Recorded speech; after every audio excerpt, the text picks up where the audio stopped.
So, if cricket is a religion in many parts of the world, then T20 is clearly its missionary.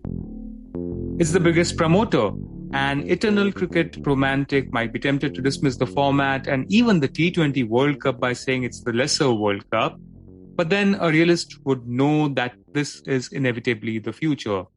And no matter how many barbs and insults you throw at it, the truth is that T20 is turning out to be cricket's best way, perhaps the only way, to shatter the image it has of being a mere Commonwealth legacy. From America to Afghanistan to Brazil, Thailand, Germany, you name a country that's normally not associated with cricket, and somewhere they might have just had a slog in a T20 match. It's clear that T20, the fast food equivalent of cricket, has taken the sport to previously unexplored lands, to a point that the sport is now able to make a genuine claim to be at the Olympics. In this backdrop, in this context, and after this long ramble that I've had, we will be talking about the T20 World Cup that begins in Australia on October 16th. And if you haven't really guessed already, one of the things that we'll be focusing on a lot is just how inclusive this format of the sport has made cricket already. And to do the heavy lifting this week, we have one and only Rahul Pandey. Rahul, kya hal chal? All good, Mihir. Just really excited for the tons of cricketing action that's going to come our way. And so World Cup, even though the feeling isn't the same because the last World Cup was played less than 12 months ago, almost 12 months ago in UAE. And we haven't had two World Cups as close to each other as these last two have been, even though the conditions and almost the scenario around all of the teams that are participating in the tournament is going to be very different. But so yeah, just really looking forward to everything that we have to talk about this T20 World Cup and everything that we have to write about this T20 World Cup in the days to come.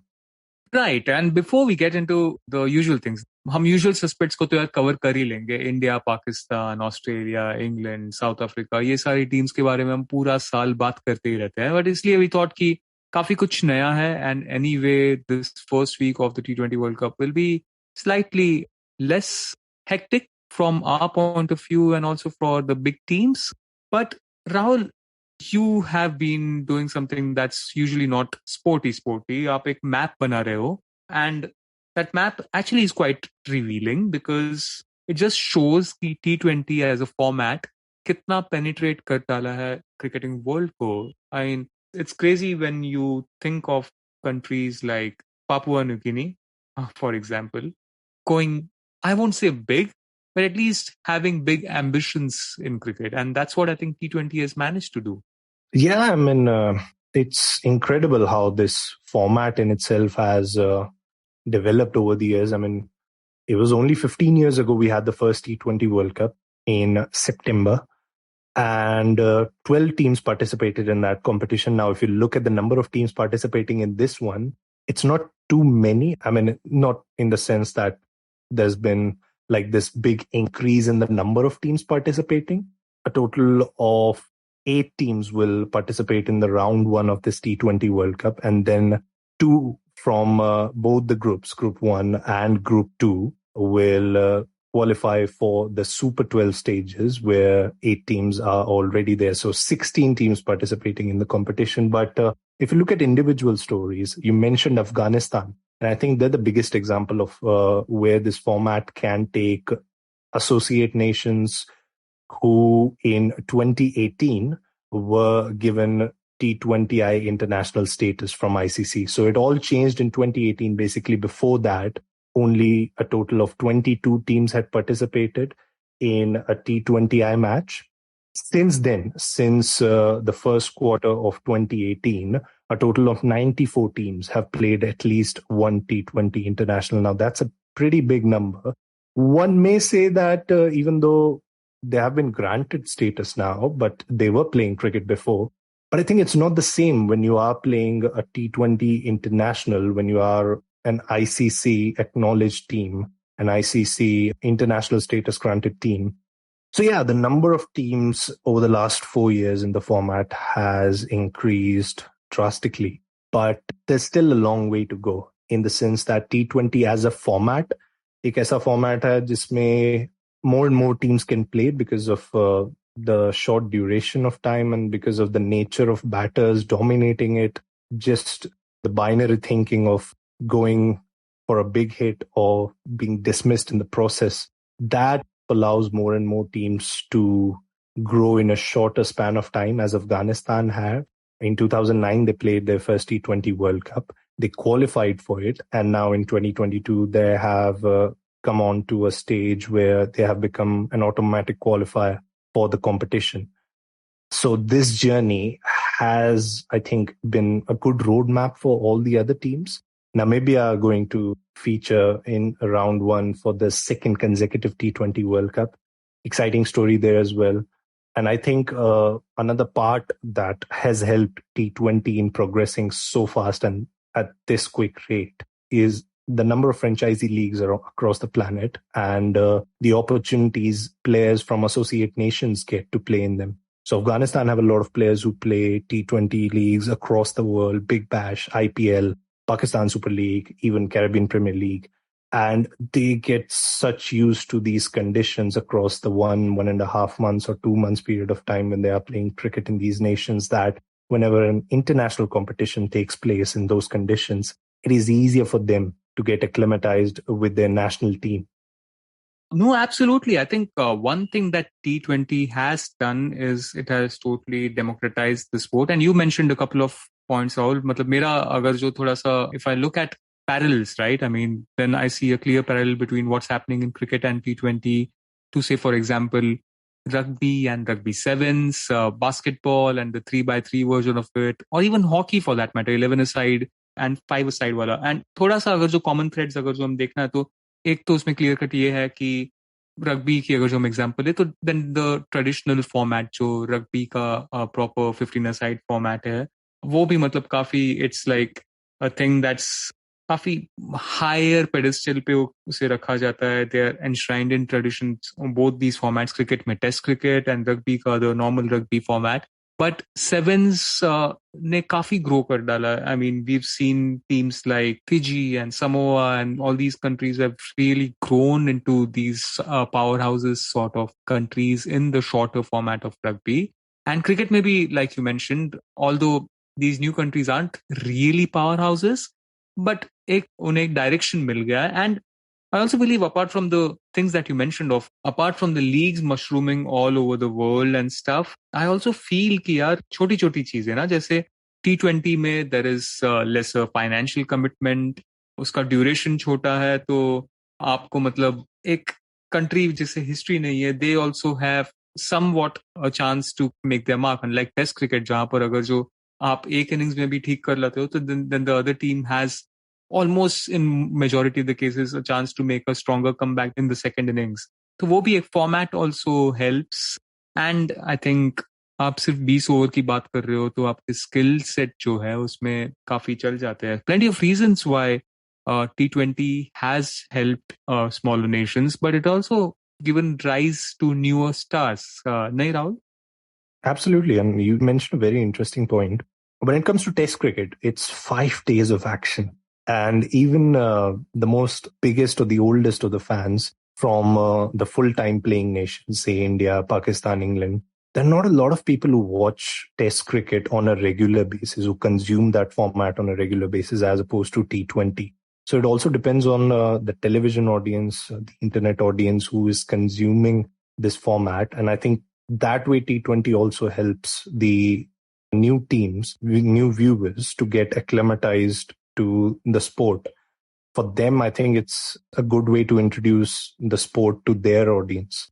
And yeah, I think as far as the younger players are concerned, you mentioned Afghanistan, then I sort of went on a spree to talk about how they have progressed.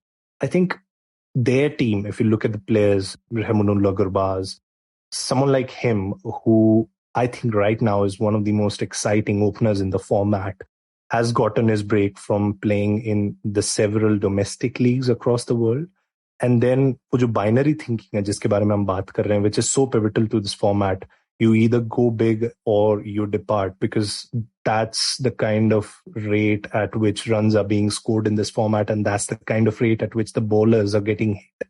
So it's pretty much about the bowlers trying to stop the runs and the batters trying to hit as many as possible. That, I think, helps with someone who's just starting to play cricket or someone who's just starting to get used to watching cricket. So that way, I think T20 is kind of a big market for the young players, and I think as well as the young viewers. For young viewers की अगर जो हम बात करें तो I think there is this entire generation of young viewers. I mean, I don't need to look much beyond my family. I mean, if I look at my cousins and a few of my friends and all, they've grown up on T20. तो उनके लिए तो मतलब यही format is be all and end all. And I can clearly see, visualize a few old timers, उनका fist एकदम flinch करते हुए, ready to punch me in the face. But well, that's the truth. Just before we move on to another interesting point regarding this T20 World Cup, Rahul, इतनी सारी teams हमने mention करी है जो traditionally हम cricket से associate नहीं करते या एटलीस्ट बिग टाइम क्रिकेट से एसोसिएट नहीं करते हैं. Anyone that you're looking forward to in particular? I think right now it's going to be interesting for Namibia, who last year qualified for the Super 12 stages, even though they didn't have a good Super 12 per se afterwards, but them qualifying for that was a big surprise. They had LB Morkel in their management, who, of course, as we know, is one of the early pioneers of the format across franchisee cricket as well as international cricket. And they had someone like a David Visa who represented South Africa early on in his career, but then moved on to several of franchisee tournaments, franchisee leagues, and then used that experience of his to help Namibia qualify for the big stage in the T20 World Cup. So it will be interesting to see how that experience has helped them and how they'll go about it in this T20 World Cup. Ireland is not per se an underdog, but I think, they had an interesting summer at home this time around. They played South Africa, India, New Zealand, as well as Afghanistan. Almost beat India in that second T20 international, almost beat Afghanistan in that series. So we did an interesting exclusive with their head coach, Heinrich Malan, back in June when India were about to tour, giving a bit of an insight as to how Ireland cricket is functioning at this point. So they do look an exciting unit as of this moment. Scored a lot of runs in that summer. So yeah, I think these are two teams I'll be looking forward to most to feature in this T20 World Cup.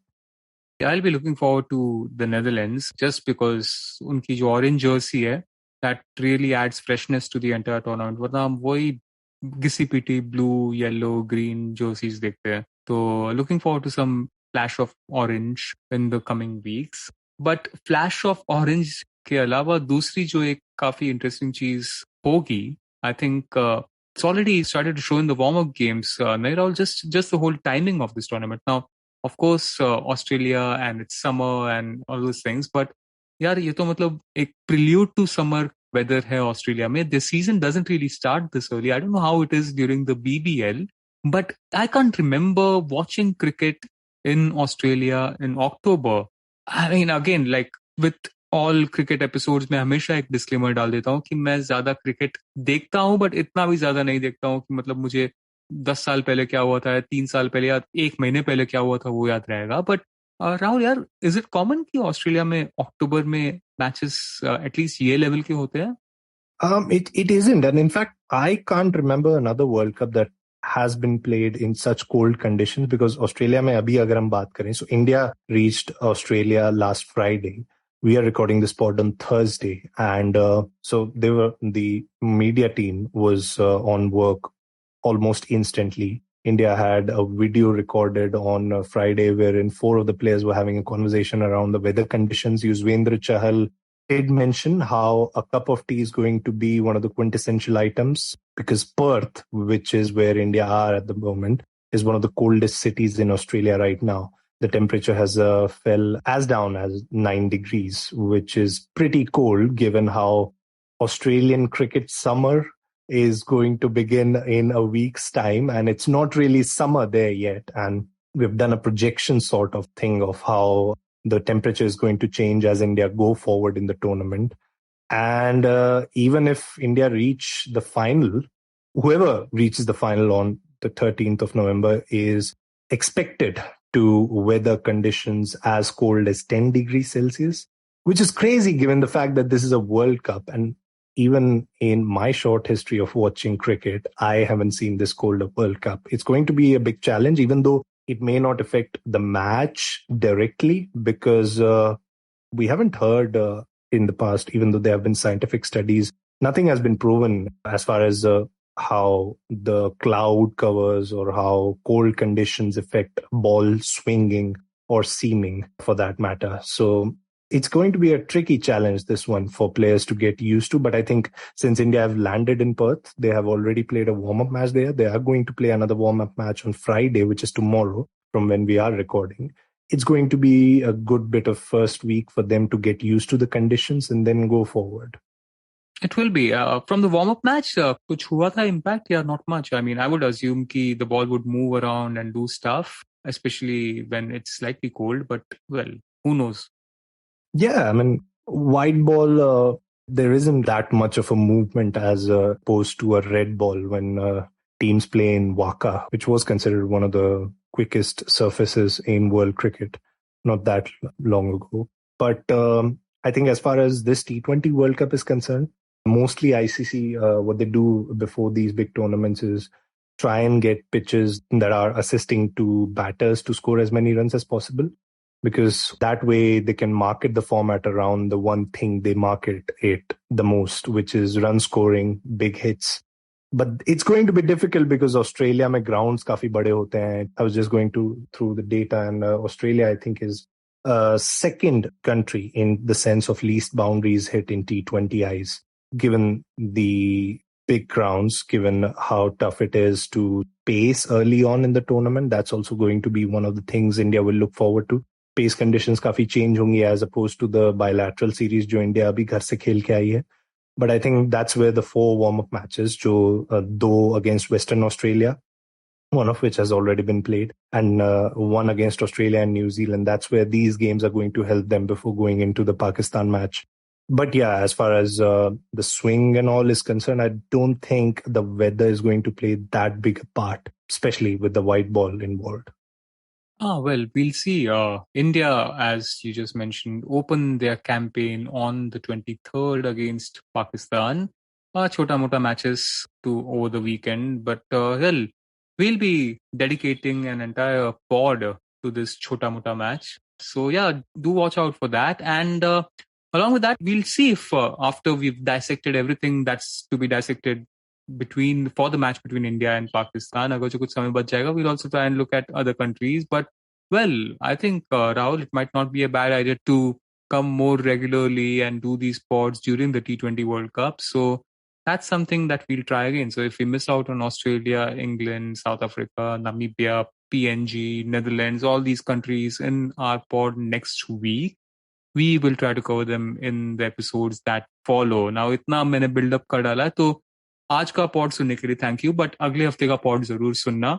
Even though it's a Diwali weekend, it is also the India-Pakistan weekend, so it'll be fun. Thank you for listening to us. Thank you, Rahul, for joining us and giving us all those insights.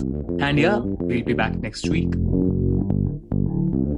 You were listening to Express Sports by the Indian Express. This week's show was edited and mixed by Abhishek Kumar and produced by me, Shashank Bhargav. If you like the show, then do subscribe to us wherever you get your podcasts. You can also recommend the show to someone you think will like it. Share it with a friend or someone in your family. It's the best way for people to get to know about us. You can also tweet us at Express Audio and write to us at podcasts@indianexpress.com.